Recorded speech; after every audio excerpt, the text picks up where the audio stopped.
Saudari-saudara yang terkasih di dalam Tuhan Yesus, pada setiap tanggal 16 Februari kita memperingati Santo Porforius dan Onesimus. Porforius adalah seorang pelayan yang berusia 18 tahun. Porforius ketahuan beragama Katolik ketika ia minta agar dibolehkan untuk menguburkan mayat-mayat para martir di Caesarea, Palestina.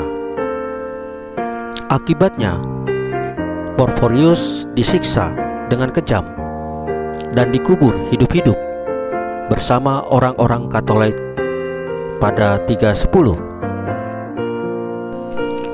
Biografi yang kedua, Onesimus.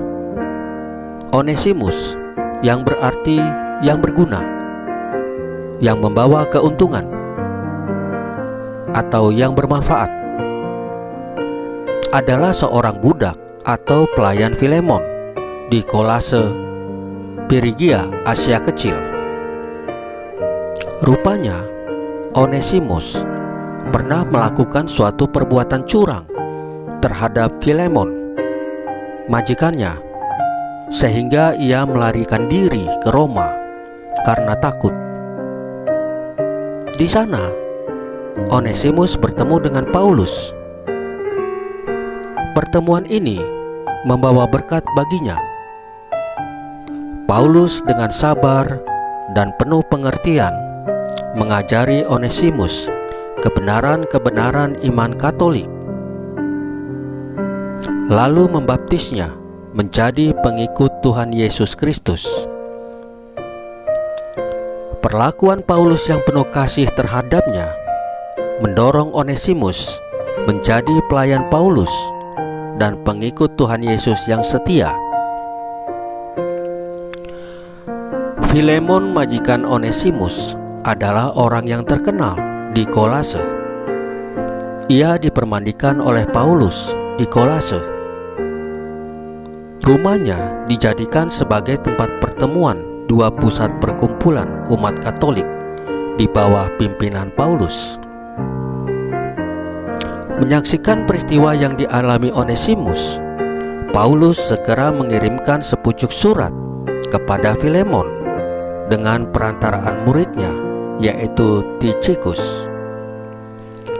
Dalam surat itu, Paulus meminta kepada Filemon agar ia sudi menerima kembali Onesimus, tidak lagi menjadi sebagai budak, melainkan sebagai saudara yang terkasih. Surat itu disambut Filemon dengan senang hati karena rasa hormatnya yang tinggi kepada Paulus. Hal itulah kiranya yang menggugah Onesimus menjadi Rasul Yesus yang setia. Cinta kasih dan kebaikan Paulus sungguh luar biasa.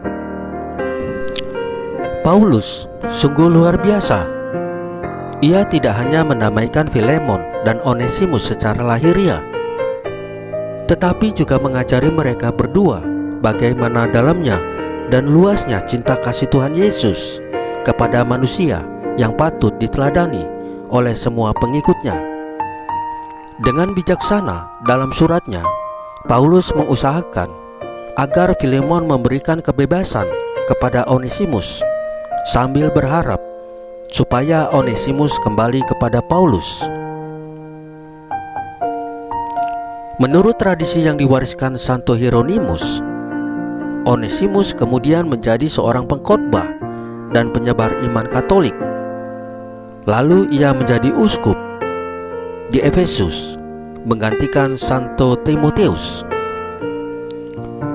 Melihat keberhasilan Onesimus, prokonsul di daerah itu menangkap dan menyiksanya, lalu mengirimkan dia kepada Tertule, gubernur Romawi.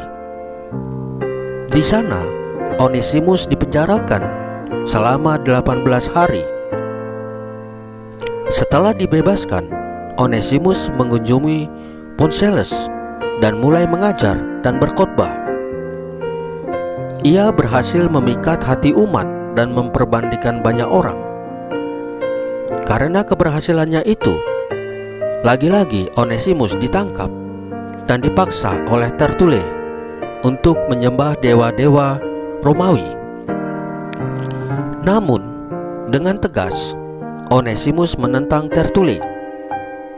Akibatnya, tangan dan kaki Onesimus dipotong, lalu dirajam hingga mati secara mengerikan.